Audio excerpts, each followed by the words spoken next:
All right. I welcome you all to Engineer Daniel Online Math class, and this is just another class. And here we'll be treating indices. This topic under Math 101. Let's start with indices, move on to logarithm, move on to surrogate. But for today, we'll treat indices, and at least we'll have series of indices classes. Like we'll have the first part, second part, third part. When we're done with indices, move on to logarithm and move on to surrogate. But for now, let's treat what indices. Okay, all right, indices is actually solved algebraically, but the problem with it has these algebras have powers, they have index, and that's where the indices comes from. Let's say we have something like a raised to the power 5, you see, a raised to the power 5. The a here is referred to as the base, while the 5 is referred to as the power. Since it's the power, it's still called what? The index. Okay? This is where we sorry for that. Now, this is where our indices come from. Now, solving indices is a bit different from solving a normal algebra where you have 2m plus 3m.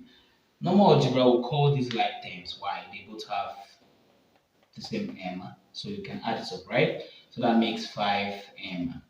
But here you have something like m raised to the power 2 multiplied by m raised to the power 3. You see, you still can't work it out the way it works this.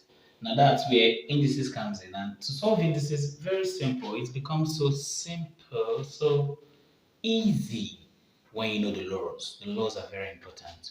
And here we'll be treating at least let's say the first five basic laws of indices. Okay? Treating the first five basic laws of indices.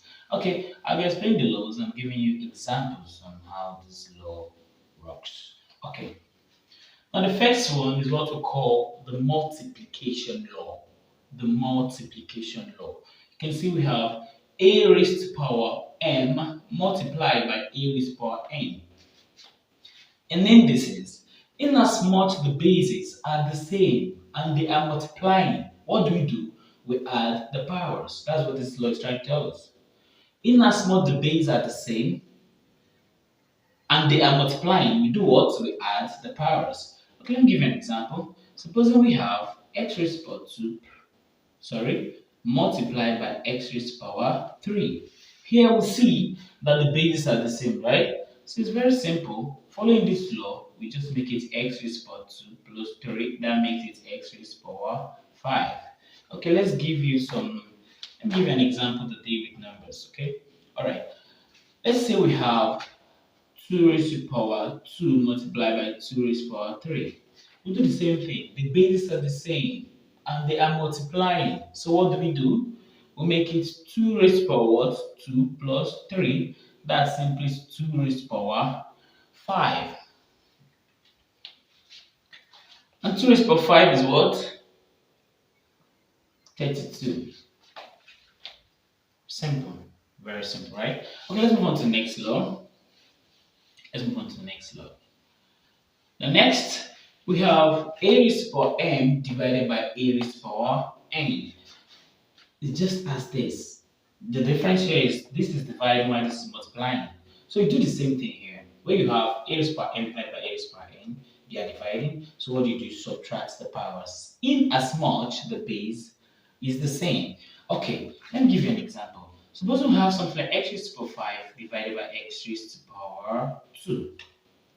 The law says we do it this way. Since they are dividing, subtract the powers. X raised to the power 5 minus 2. That makes it x raised to the power what? 3.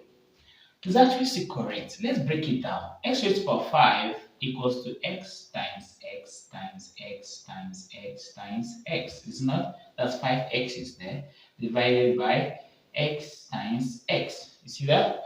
So we can just actually cancel this one out. How many x's do we have? 3. So x times x times x actually x raised to the power 3, or you call it x cubed. So you see the laws are actually working fine.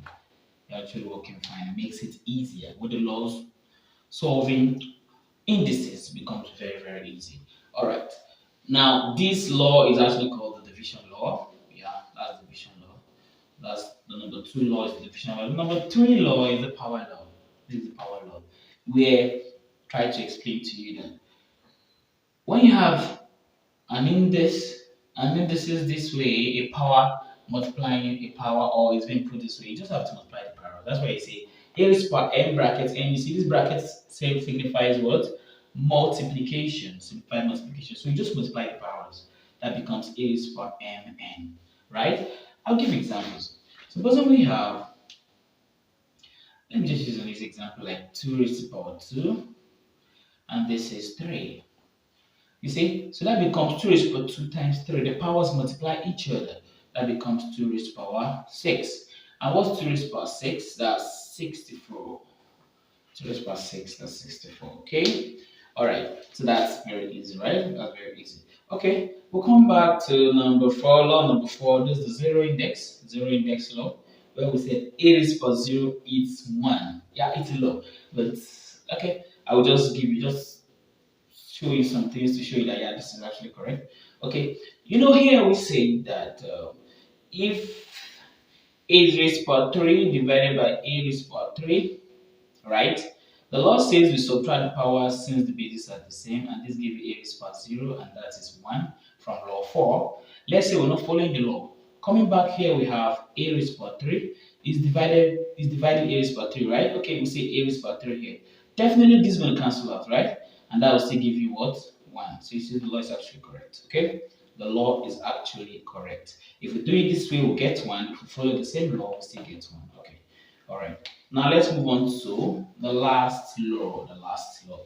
I think we'll do that for now. Then the next video. In the next video, we're going to do more, show you more laws of indices and give you examples. We still solve questions. Okay? Alright, now let's do this. Let's do this. Alright, let me explain this. We have this is the negative index law. This is the negative index law where you have a negative index. Example, when you have x raised to the power minus 5, it's a negative index, right? This law is trying to tell us it's just a reciprocal of x raised to the power 5. Okay, I can give you another example. If we have, let's say, 5 raised to the power minus 2, this is still the same thing as what? 1 over 5 raised to the power 2, right? And the final answer is what? 1 over what? 25. Easy, right? Now, with these laws, let's apply it here. Let's just solve some questions here. Applying these laws. We've actually explained from number 1 to number 5. Okay.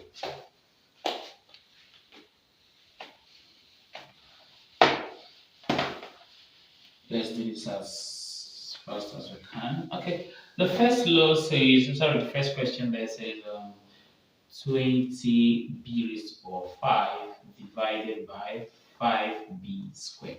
Okay. Now, when you're solving this question like this, solve numbers and solve the variables. The number we have here is 20 and 5. The variables we have here is b raised to the power 5 and b raised to the power 2, right? So we're going to definitely do 20 divided by 5, then b raised to the power 5 divided by b raised to the power 2. 20 divided by 5 is what? 4, right? Now, following the laws of indices, b raised to the power 5 minus 2. That makes it 4b raised to the power what? 3. Simple, right? Okay, since this is a simple question, we can actually simplify it further. If you don't want to solve it this way, you can still solve it this way. You can say 20b times b times b times b times b. I think that's 5 b's, yeah, that's 5 b's. And we have 5 times b, right? Okay, we can actually cancel this out. That's 4, right? Okay, so b cancels b cancels b. Now we have that's 4b raised to the power 3, right? Same thing. You follow the law, you get the answer. It's solve it that way, you still get the answer. But there are some questions where you just have to apply the laws to make it easier. Okay. Alright, let's solve the next one. I think we will solve the next one, but these can solve the next one, right? Okay, let me solve C. I'll solve C and let's say let me solve B and C, then you solve D, E, F. Okay. All right. Okay. Let's do B. B we have 10 W raised to the power 16 X raised to the power 17 divided by 5 W raised to the power 9 X raised to the power 10. Number to number, variable to variable. That means we have 10 divided by 5. We also have w raised plus 16 divided by w raised plus 9.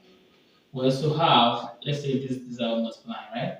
We also have x raised plus 17 divided by x raised plus 10.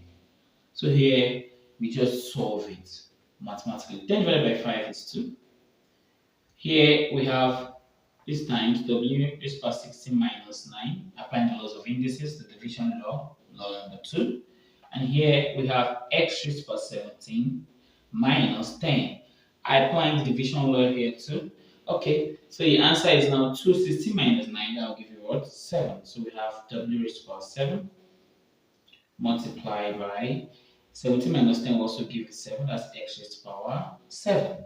Right? So your answer is just simply 2w raised to power 7 x raised to power 7.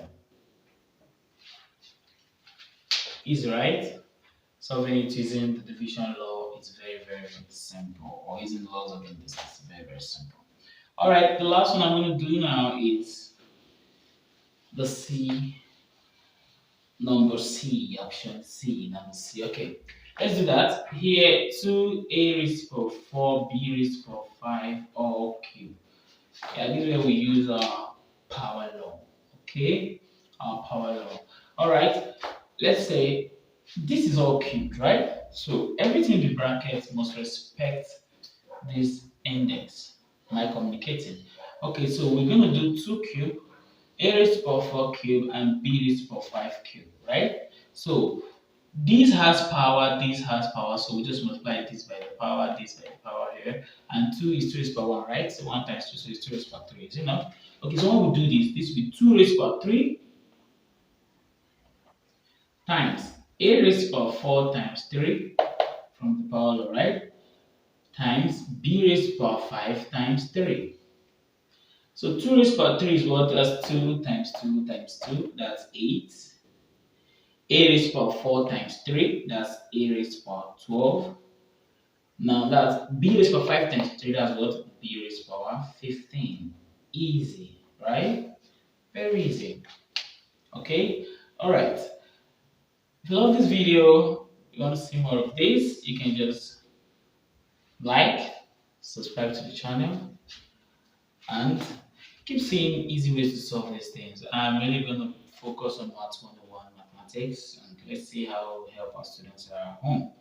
Okay, all right, that will be all for today's or for this class. See you in our next class. And don't forget, you have to do this, you have to try this, and try this. Leave the answers in the comment section. I'll say it and get back to you. Thank you.